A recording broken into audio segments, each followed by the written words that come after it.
आपकी जानिब आऊँगा हुज़ैफ़ा रहमान साहब।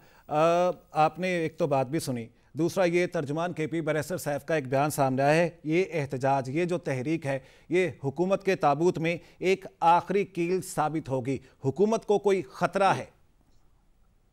देखें जी, बहुत शुक्रिया, आपने मुझे मदऊ किया। मैं अभी ये जो हमारे फाजिल दोस्त हैं पाकिस्तान तहरीक इंसाफ से, उनकी गुफ्तगू सुन रहा था। देखें, तहरीक इंसाफ इस किस्म की हतमी तारीखें और इस किस्म की फाइनल कॉल पहले भी 3 मरतबा दे चुकी है। और इस्लामाबाद पर 3 मरतबा लश्कर कशी की है इन्होंने।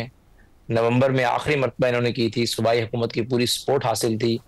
सूबाई वजीर आला उसको लीड कर रहे थे। सूबाई पुलिस हो चाहे सूबाई दीगर डिपार्टमेंट्स हैं, वो उसके अंदर पूरा तरह शरीक थे। लेकिन आपने देखा कि केपीके से तो ज़ाहिर है ये हुकूमत होने की वजह से मैनेज कर कर कुछ पेड लोग भी थे, वो भी वीडियोस आपकी मीडिया ने ही चलाई। वो तो वहां से तो लोग लाने में कामयाब हुए, लेकिन उसके अलावा पंजाब, सिंध और बलूचिस्तान से कोई खास ऐसी तादाद नहीं आई जो आप कह सकें कि जी एक साइजेबल क्राउड था, या एक जो है रिस्पेक्टफुल जो है वो रास्ता निकला था इनके लिए। तो अब भी अगर ये दोबारा वही काम करना चाहते हैं तो आवाम को निकालना, एहतजाज करना, इस्लामाबाद आना इनका आईनी और जमहूरी हक है। लेकिन एक बात जहन नशीन कर लेनी चाहिए कि अब ये नहीं होगा कि सिर्फ वज़ीर आला केपीके पे इत्तफा किया जाएगा और अली अमीन गंडापुर साहब की सपोर्ट से ये वहां से जो है रियासती मशीनरी और रियासती सपोर्ट के जरिए लोग निकालने में कामयाब होंगे। फेडरल गवर्नमेंट ने इसका पूरा बंदोबस्त किया हुआ है। हम इन्हें बिल्कुल एहतजाज से नहीं रोकेंगे, जो कि जमहूरी और पुरअमन तरीके से अगर करना चाहेंगे, इस्लामाबाद आकर कोई जलसा करना चाहते हैं, उसकी भी हम इन्हें इजाज़त देंगे। जो भी एक मुरवजा रियासत का कानूनी एक तरीका है, जो इस वक्त का जो कानून है, उसको अगर फॉलो करेंगे। लेकिन अगर ये समझ रहे हैं कि उसी तरीके से सूबाई हुकूमत की एक्सीवेटर, सूबाई हुकूमत की मशीनरी, सूबाई फोर्स, सूबाई जो है वो ये टीआर गैसेस के शेल्स और इसके अलावा सूबाई असला लेकर मरकज पे चढ़ाई करेंगे, तो इस मरतबा हमने पूरी तैयारी कर रखी है और ना हम इस तरह का इकदाम करने देंगे। इस हवाले से सूबाई चीफ सेक्रेटरी और सूबाई जो आईजी हैं उन्हें भी वाज़ेह हिदायत मौजूद है। लेकिन अगर ये पुरअमन तरीके से आना चाहते हैं और पूरे मुल्क से लोग बुलाना चाहते हैं, पहले भी मुल्क से जितनी दफा इन्होंने कॉल की, पूरे मुल्क ने इनकी कॉल को रिफ्यूज किया। पंजाब को अपना क्लेम करते हैं, बाद में फिर ये कहते हैं कि जी रातों को रेड हुए घरों पर, ये हुआ, ये होता रहा। लेकिन जिन लोगों ने पहुंचना होता है वो पहुंचते हैं। और मैं समझता हूँ कि अवाम जो है मुसलसल एहतजाज, इंतशार की सियासत को रिफ्यूज कर चुकी है। एक दफा तो इन्होंने 9 मई की उसके अंदर ढाल में अवाम को जो है बेवकूफ बनाया और ऐसी तनसीबात पे हमला आवर करने पर मजबूर किया और बाद में उन लोगों को डिसोन किया। तो मैं समझता हूँ कि इस मरतबा इनको बिल्कुल शौक से करना चाहिए। बानी तहरीक इंसाफ के बेटे भी आए, अगर वो अपने वालिद से मिलना चाहते हैं तो उनकी मुलाकात का एहतमाम भी कराएंगे। अगर वो एहतजाज को लीड भी करना चाहते हैं तो बिल्कुल लीड करें आगे एहतजाज को।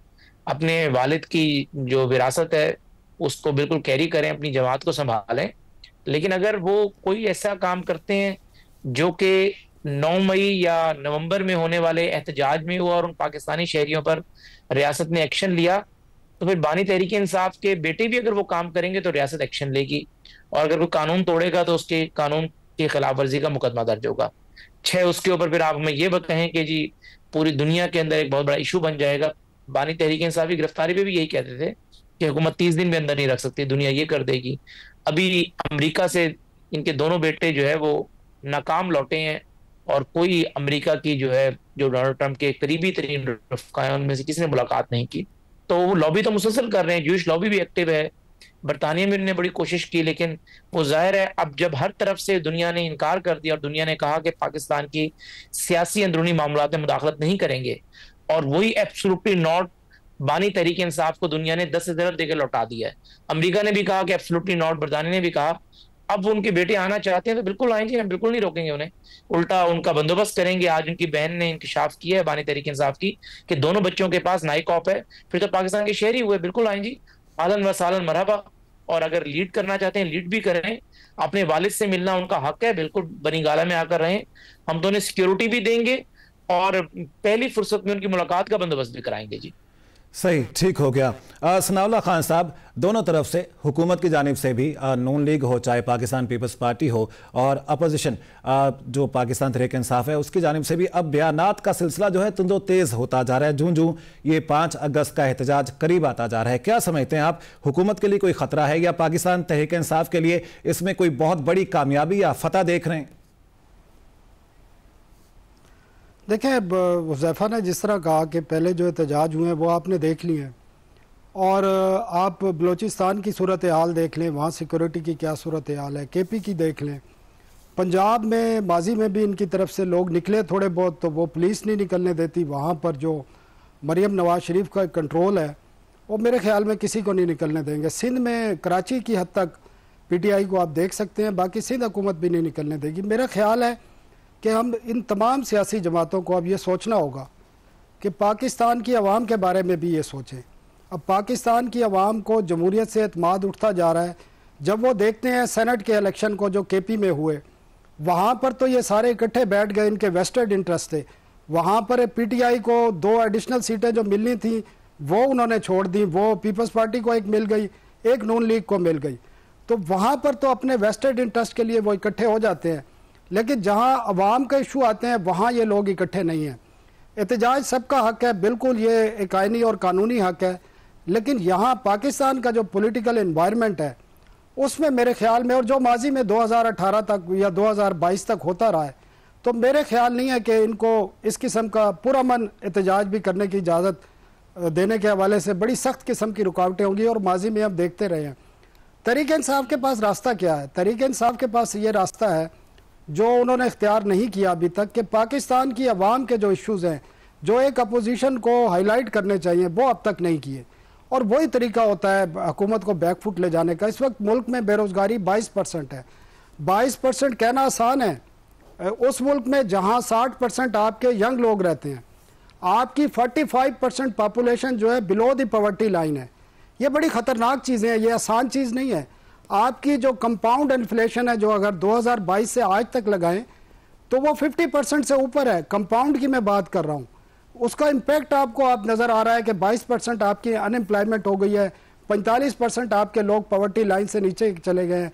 आपकी आज जो इंटरेस्ट रेट आया है स्टेट बैंक की तरफ से, उससे वाज़े तौर पर नज़र आ रहा है कि स्टेट बैंक को डिक्टेशन दी जाती है। जब आपका इन्फ्लेशन आप दावा करते हैं कि 4.5% हो गया है, जब आप दावा करते हैं कि आपके रेमिटेंसेज 8 अरब बढ़े हैं, जब आप दावा करते हैं कि आपका करंट अकाउंट सरप्लस हो गया है, ये तमाम चीज़ें ठीक हैं, तो फिर आपको इंटरेस्ट रेट कम करना चाहिए था। तो ये चीज़ें PTI को उठाने की ज़रूरत है। लेकिन प्रॉब्लम ये है कि PTI नाम है इमरान खान का, और वो हर PTI का जो ओहदेदार है, मेंबर है, वो जानता है कि अगर उसने कुछ करना है तो इमरान खान के लिए करना है, तो वो इस पार्टी में रह सकते हैं, इस ओहदे पे रह सकते हैं। आपको अगर कुछ बेहतर करना है तो KP में अपनी गवर्नेंस बेहतर करें।